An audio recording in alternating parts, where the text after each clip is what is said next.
icing sugar, apple scent. The night stretches out like a tent. Between the second and third branch of the big tree in the courtyard lived Sibilla.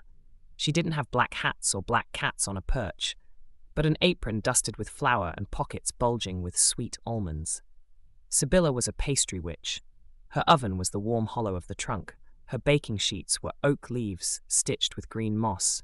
Every evening, when the shadows grew long, Sibilla would chant, "Stir in a circle, stir it slow, until the sweet scents far away blow." She knew by heart the taste of the lower wood, damp and safe, where the apples fell soft, ready to become warm marmalade.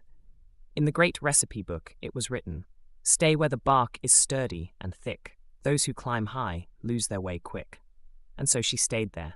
She baked cookies that tasted of good earth and roots, perfect for lulling the meadow crickets to sleep. But one night, while the moon was just a sliver of silver, Sibilla saw a thread of blue light caught way up high, right where the apple tree ended and the sky began, where the branches were thin as pins and swayed with the breath of the world. What did that blue light taste like?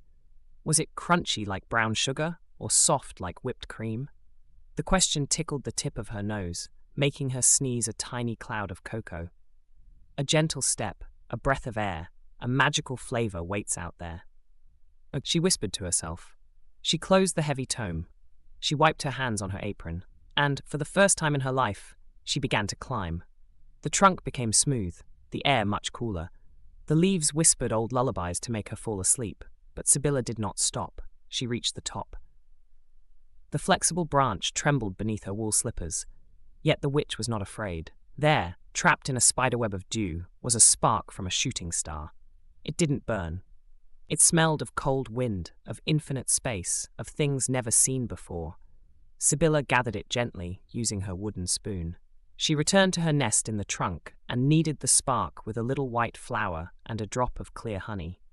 She baked a translucent pastry, which weighed absolutely nothing. When she tasted it, her heels lifted off the bark by a single, wonderful millimeter. Just enough to look at the world from a new height and discover that beyond the old courtyard wall, there was an entire forest of trees waiting to be explored.